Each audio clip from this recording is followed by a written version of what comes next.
I've always been interested in one thing: helping students learn English in the most natural way possible. Not through drills, not through course books, I hate them honestly, not by forcing grammar rules down their throats. We don't do that. I wanted my students to learn the language in a natural way, through exposure, through repetition, through play, through meaningful moments that actually stick. And that's always been my goal. But even with that vision, there was a time when my lessons didn't work the way I really wanted them to work. I'd bring in games, songs, flashcards, crafts, my own stories, visuals, worksheets, and everything was made for my students, just for them. I poured my heart into every class, but I still walked out some days thinking, did it even land? Did they really get it, or did I just keep them busy? Oh, that's really scary. And I realized something really important. It wasn't about needing more creativity. I was already creative. But what I was missing was structure, like proper structure. Because even when you're teaching in a natural, joyful, immersive way, the way I do it, if there's no structure to hold it all together, it does fall apart. Because, the lesson gets rushed, the students get scattered, you skip what matters sometimes, you run out of time for the good stuff. But once I found the right structure, one that supported how kids learn, and that's key here, how they learn, especially ESL kids between 6 and 10 years old, everything changed. So today, I want to walk you through what that structure actually looks like, how I build every single lesson to feel like a story. Yes, you heard it right, like a story. Something that is meaningful, something that is connected, something that feels natural, and that's the key word here as well. And I want to show you that structure doesn't mean rigid. It doesn't mean controlling every second. It doesn't. It means giving your lesson shape so that your creativity has somewhere to go, so your students can settle into the rhythm and the learning can actually stick. So there is a certain lesson flow that I like to follow. But what is lesson flow?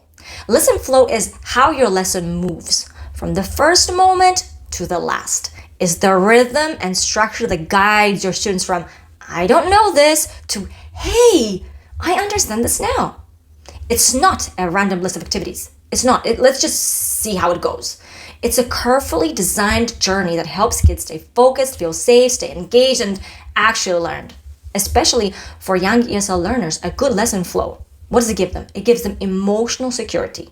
They know what to expect. And it makes language exposure feel natural. And I'm going to repeat that word over and over again because it's super, super important. Natural. It uses repetition without boredom, builds their confidence step by step. Without that structure, kid gets lost. With it, they thrive, even when they don't speak much English yet. And that's what's really, really crucial. So now let's dig into my 5-phase ESL lesson flow that I want to explain to you right now.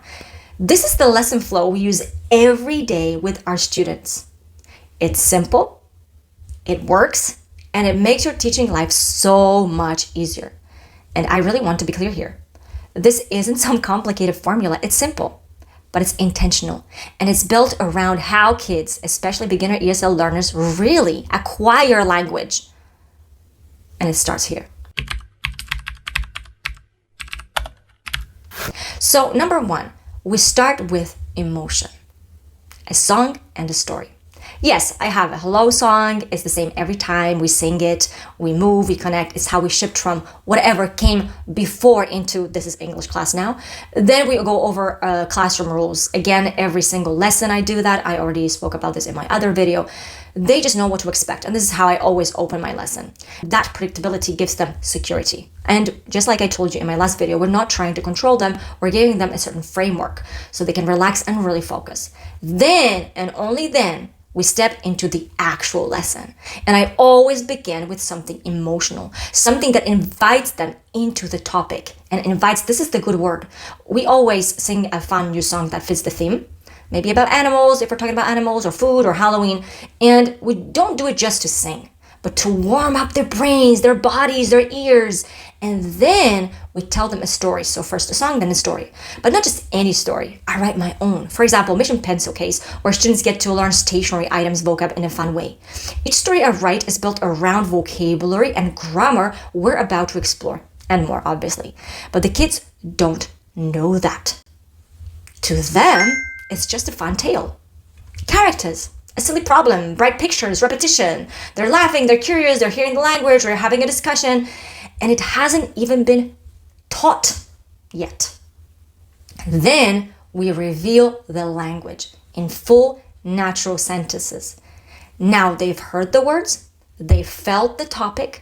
So when we start teaching the vocabulary, it already feels kind of familiar because, it was in the song, it was in the story, but I don't give them a word list. I don't stand, like at the front and say pig, cow, sheep, and like ask them to drill it. That doesn't do anything. Instead, we use the vocabulary in full, meaningful sentences, always. It's a pig, sentence. I see a cow, sentence. The sheep is big, sentence. And we say them again and again, but always in ways that feel like play, with our flashcards games, with our movement games, with silly voices. We're not memorizing, we're not drilling, we're simply playing. But what's being repeated over and over is real language. Chunks they'll use again and again. That's how they start speaking. Not from pressure, but from rhythm. And so, little recap here. So we have a song, we have a story, we have some flashcard games to introduce the vocabulary and sentence structures, and then we do practice. And we're not talking about some boring stuff. We're talking about the meat, the practice. But this is where most lessons actually fall apart, because if you're not careful, practice can turn into this worksheet stuff, and worksheets turn into boredom. They might turn into silence or complete disconnection, and we don't want that. So here's what I do instead. We practice the same target vocabulary and sentence structures over and over and over and over in totally different ways. We might start with a word wall game on a tablet, like dragging animals to their sound, for example. Then we might do a movement game, run and touch the right flashcard, for example. And then obviously say the sentences you want them to say, jump and shout, for example. Then we sit and play a board game using sentence prompts. Then a worksheet, but only if it's fun, interactive, something they do, not just to fill in, okay? We don't want any boring worksheets. Then we do, let's say, a group challenge on the board. Same sentences, same vocab, but every activity feels fresh, feels like a new way in, and feels like a game. That's what keeps their brains on. That's what keeps the energy balanced, and that's what makes the language stick. It's gamified, it's repeated, it doesn't feel like drilling. It just doesn't. Then we pause to feel like what we've learned before we move into the final routine of the lesson. I always take a moment to pause with them and I ask, what did we learn today? Of course, you have A1 students, they might not understand this, so I just do a little recap. Sometimes we chant, sometimes I hold up cards and let them take over, sometimes we do a silly quiz, sometimes we quickly replay one of the games. It needs to be short, 2-3 minutes. But we always reflect. Because that moment of, oh, I know this, that's where confidence starts to grow. But we always reflect. And it's not just important for them. It's important for us too. That moment tells me, yes, they've got it. We can move forward. Or, okay, no, this didn't land. We need to slow down. We need to go back. Try again, maybe in a new way. Because sometimes the vocabulary or the sentence patterns just don't stick. I just need to do it more and more. And that's okay. But this little recap, it gives us the information we need to either build or rebuild.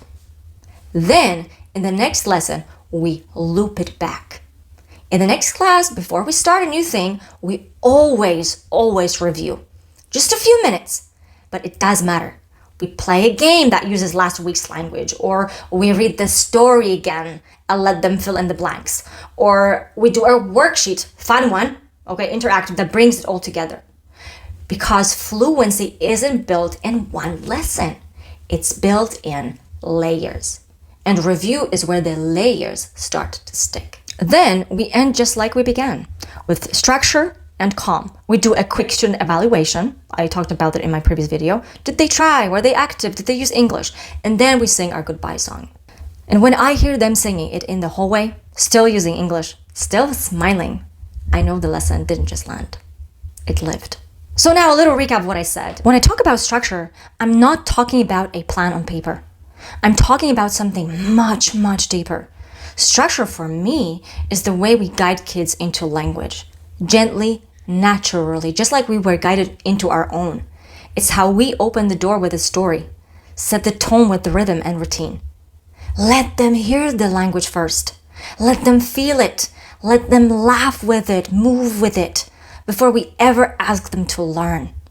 And when we do ask, we do it with play, with purpose, with practice that feels alive over and over again. Not because we're forcing it, but because we're offering it in ways they can actually take in. And when they finally speak, it doesn't sound forced. It sounds natural. And this is the key word today. Because it is. That's what this structure is for.